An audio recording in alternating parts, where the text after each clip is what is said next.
Hello students, how are you all? I hope guys you all are fine.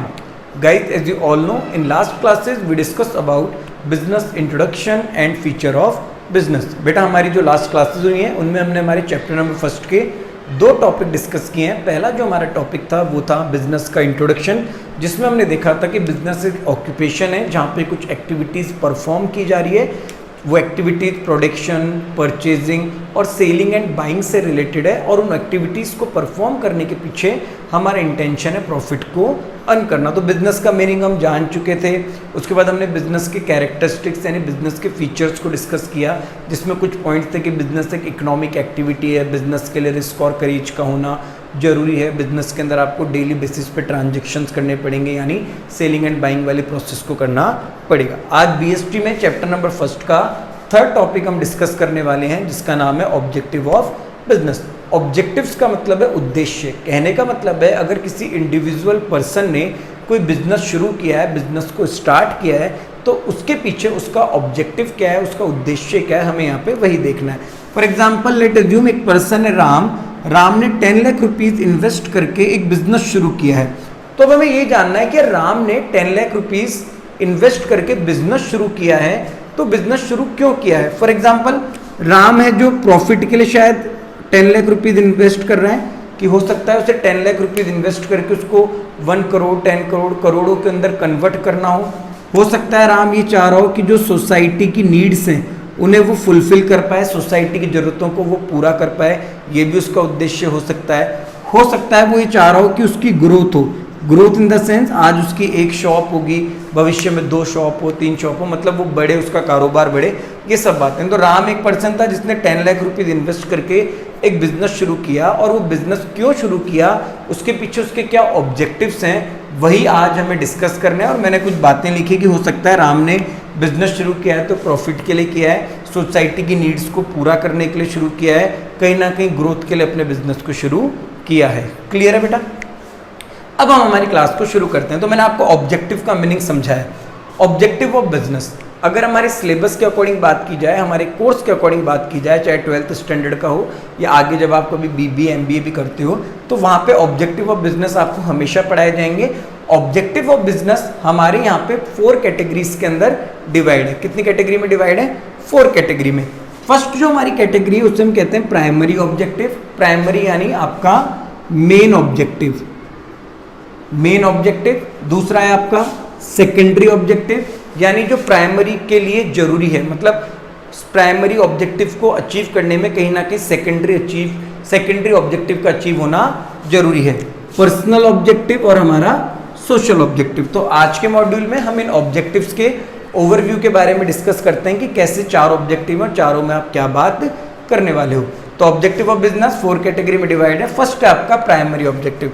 Primary objective आपका main objective है, और main objective की अगर बात करें तो ये वो ऑब्जेक्टिव है जो आपके कंपनी के प्रॉफिट से रिलेटेड है। किससे रिलेटेड है? आपकी कंपनी के प्रॉफिट से रिलेटेड है। तो मैं इसको प्राइमरी के साथ अगर इकोनॉमिक ऑब्जेक्टिव भी कहूं तो इसमें कोई दिक्कत वाली बात नहीं होगी। समझ आई बात नहीं? बिजनेस का सबसे पहला प्राइमरी ऑब्जेक्टिव, मेन ऑब्जेक्टिव जो है वो है कंपनी का प्रॉफिट। एक कंपनी, एक बिजनेस, एक ऑर्गेनाइजेशन जिसके लिए शुरू हुआ है वो है कि उसे प्रॉफिट अर्न करना है, और प्रॉफिट अर्न करने के साथ साथ मुझे उस प्रॉफिट से खुद की ग्रोथ करनी है, खुद के बिजनेस को एक्सपेंड करना है। तो प्राइमरी ऑब्जेक्टिव वो ऑब्जेक्टिव हैं जो हमारी कंपनी के प्रॉफिट से जुड़े हुए हैं, हमारी कंपनी के प्रॉफिट से रिलेटेड हैं। अगर हम इन्हें इकोनॉमिक ऑब्जेक्टिव कहें तो भी कोई इशू नहीं होगा। अब कंपनी प्रॉफिट कब अर्न करेगी? कंपनी प्रॉफिट जब अर्न करेगी जब कंपनी का जो प्रोडक्ट है, जो कंपनी सर्विस दे रही है, या तो प्रोडक्ट या फिर कंपनी जो सर्विस दे रही है वो सर्विस क्वालिटी की है या फिर वो प्रोडक्ट क्वालिटी का है। फॉर एग्जाम्पल आज आप कोई कंपनी शुरू कर रहे हो और वो ये मार्कर बनाती है, तो आप मार्कर बनाना चाहते हो, आप मार्कर सेल करना चाहते हो, फिर तो आपका इसके पीछे इंटेंशन है कि आपको प्रॉफिट अर्न करना है। मगर एक कस्टमर ये मार्कर कब खरीदेगा? जब आपका मार्कर अच्छी क्वालिटी का होगा, आपके प्रोडक्ट में दम होगा। आपका प्रोडक्ट अगर चलने वाला है, अच्छी क्वालिटी का है, तो कस्टमर सोसाइटी में उसे ज़्यादा से ज़्यादा परचेज करेगा, और ज़्यादा से ज़्यादा परचेज करेगा तो कहीं ना कहीं आपको प्रॉफिट भी क्या होने वाला है? ज़्यादा से ज़्यादा प्रॉफिट होने वाला है। तो ऑब्जेक्टिव ऑफ बिजनेस की अगर बात करें तो प्राइमरी ऑब्जेक्टिव हमारी फर्स्ट कैटेगरी है, जिसमें हम बात करेंगे हमारे वो ऑब्जेक्टिव जो हमारे बिजनेस के प्रॉफिट और प्रोडक्ट से रिलेटेड है। अगर हम इसे इकोनॉमिक ऑब्जेक्टिव कहें तो भी कोई इश्यू नहीं होगा। क्लियर है बेटा? सेकंड कैटेगरी जो हमें डिस्कस करनी होगी वो है हमारा सेकेंडरी ऑब्जेक्टिव। सेकेंडरी ऑब्जेक्टिव यानी मेन के बाद जो सहायक है, जो उसका एक्सिलरी है, जो कहीं ना कहीं मेन ऑब्जेक्टिव को अचीव करने के अंदर हेल्प कर रहा है। जो हमारा सेकेंडरी ऑब्जेक्टिव है वो कंपनी के रिसोर्सेज से जुड़ा हुआ है, एक बिजनेस के रिसोर्सेज से जुड़ा हुआ है। किससे जुड़ा हुआ है? रिसोर्सेज। अब रिसोर्सेज क्या होते हैं? एक कंपनी में दो तरीके के रिसोर्सेज होते हैं, बेसिकली बात की जाए।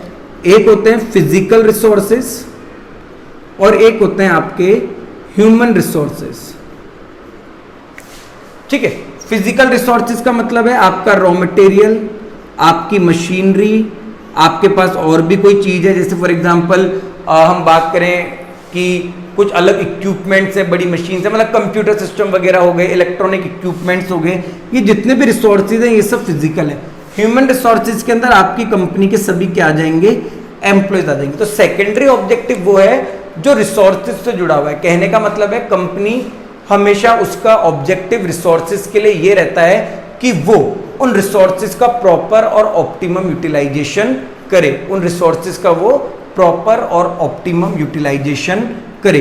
तो सेकेंडरी ऑब्जेक्टिव क्या है कि रिसोर्सेज का सही यूज करना है। जैसे फॉर एग्जांपल एक कंपनी ये मार्कर बना रही है, इस मार्कर को बनाने के लिए कंपनी की कॉस्ट आ रही है 10 रुपीज पर मार्कर को प्रोड्यूस करने में कंपनी की कॉस्ट आ रही है 10 रुपीज, और रिसोर्सेज का प्रॉपर यूज नहीं हो रहा है। इस मार्कर को बनाने के लिए जो भी रिसोर्सेज चाहिए उनका वेस्टेज हो रहा है, उसकी वजह से कंपनी के पर मार्कर की कॉस्ट 12 होगी। तो इसका मतलब कंपनी को कहीं ना कहीं लॉस होने वाला है। तो सेकेंडरी ऑब्जेक्टिव क्या कहता है? सेकेंडरी ऑब्जेक्टिव कहता है कि कंपनी को अपने रिसोर्सेज के लिए ऑब्जेक्टिव है कि उनका सही इफेक्टिव और प्रॉपर यूटिलाइजेशन करना चाहिए, क्योंकि इफेक्टिव और प्रॉपर यूटिलाइजेशन जब रिसोर्सेज का होगा तो कहीं ना कहीं कंपनी का प्रोडक्ट अच्छा बनेगा, किफायती कॉस्ट पे बनेगा और कंपनी को प्रोडक्शन होगा। तो मैंने क्या कहा था स्टार्टिंग में, प्राइमरी सेकेंडरी रिलेटेड है, सेकेंडरी सहायक हैं जो मदद करते हैं कहीं ना कहीं किसकी?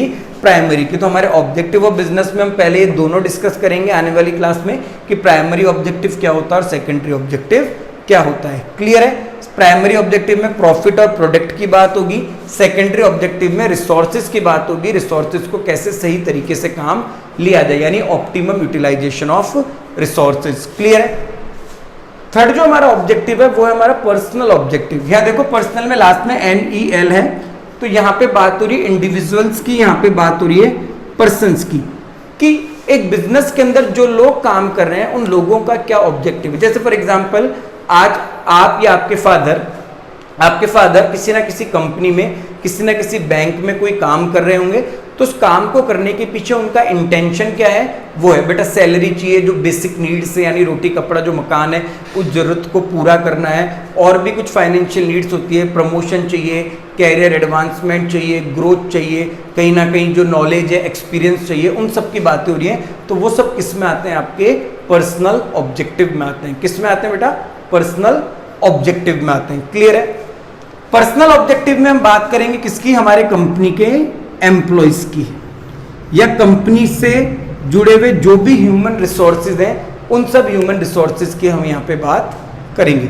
सोशल ऑब्जेक्टिव, सोशल ऑब्जेक्टिव जुड़ा हुआ है बेटा समाज से। किससे जुड़ा हुआ है? समाज। समाज यानी हमारी सोसाइटी। एक कंपनी का सोसाइटी के लिए क्या ऑब्जेक्टिव है उनकी बात यहाँ पे होगी कि कंपनी सोसाइटी के लिए क्या सोचती है। जैसे सोसाइटी में जो वीकर सेक्शन के लोग हैं उन्हें एम्प्लॉयमेंट देना, वो प्रोडक्शन कर रही है तो रिसोर्सेज सोसाइटी से ले रही है, तो सोसाइटी में पॉल्यूशन नहीं करना, इको फ्रेंडली मेथड को काम में लेना, सोसाइटी को अच्छी क्वालिटी का प्रोडक्ट देना। तो एक कंपनी के सोशल ऑब्जेक्टिव्स क्या हैं वो सब हम किस में डिस्कस करने वाले हैं? सोशल ऑब्जेक्टिव में। तो आज की क्लास केवल ये थी कि ऑब्जेक्टिव ऑफ बिजनेस क्या है, यानी एक बिजनेस जब शुरू होता है तो उसके पीछे उसके उद्देश्य क्या है। तो ऑब्जेक्टिव ऑफ बिजनेस को 4 कैटेगरी में बांटा गया है। वैसे मेन तो प्रॉफिट ही होता है, बट 4 कैटेगरी में बांटा गया है। एक है प्राइमरी ऑब्जेक्टिव, एक है आपका सेकेंडरी ऑब्जेक्टिव, एक है आपका पर्सनल ऑब्जेक्टिव और एक है आपका सोशल ऑब्जेक्टिव। प्राइमरी ऑब्जेक्टिव आपका वो है जो कंपनी के प्रॉफिट और कंपनी के प्रोडक्ट से जुड़ा हुआ है। तो इसमें हम पढ़ेंगे कंपनी के प्रॉफिट से जुड़ी हुई बातें और कंपनी के प्रोडक्ट से जुड़ी हुई बातें। सेकेंडरी ऑब्जेक्टिव आपकी कंपनी के रिसोर्सेज से जुड़ा हुआ है, रिसोर्सेज यानी machinery, raw material, financial resources, इन सब से जुड़ा हुआ है। जैसे कि मशीनरी जो है उसका सही यूज होना चाहिए, रॉ मटेरियल का वेस्टेज नहीं होना चाहिए, जो मनी फाइनेंशियल रिसोर्सेज है उनका प्रॉपर यूटिलाइजेशन होना चाहिए। पर्सनल ऑब्जेक्टिव वो है जो हमारे ऑर्गेनाइजेशन के एम्प्लॉयज से जुड़ा हुआ है। किससे जुड़ा हुआ है? हमारी ऑर्गेनाइजेशन के एम्प्लॉयज से जुड़ा हुआ है कि ऑर्गेनाइजेशन के अंदर जो भी एम्प्लॉय हैं वो कहीं ना कहीं क्यों काम कर रहे हैं, उसके अंदर उनकी कुछ बेसिक नीड्स है उनको पूरा करने के लिए। तो एक एम्प्लॉय, एक वर्कर एक ऑर्गेनाइजेशन में काम कर रहा है तो उसके पीछे क्या ऑब्जेक्टिव है वो हम पर्सनल ऑब्जेक्टिव में डिस्कस करेंगे। और सोशल ऑब्जेक्टिव में एक बिजनेस के, समाज के लिए क्या उद्देश्य हैं, सोसाइटी के लिए क्या ऑब्जेक्टिव्स हैं, उनको हम डिस्कस करेंगे। तो 4 कैटेगरीज हैं जो आने वाली क्लासेस में एक्सप्लेनेशन के साथ डिस्कस की जाएगी। आई होप गाइज आपको ऑब्जेक्टिव ऑफ बिजनेस का जो ओवरव्यू मैंने दिया है वो समझ आया होगा, और भी अच्छे तरीके से सही से नेक्स्ट जब क्लासें होंगी, जब इन पॉइंट्स को एक्सप्लेन में पढ़ेंगे तो वो सब आपको यहाँ पे बिल्कुल सही तरीके से क्लियर हो जाएंगे। Okay students, thank you.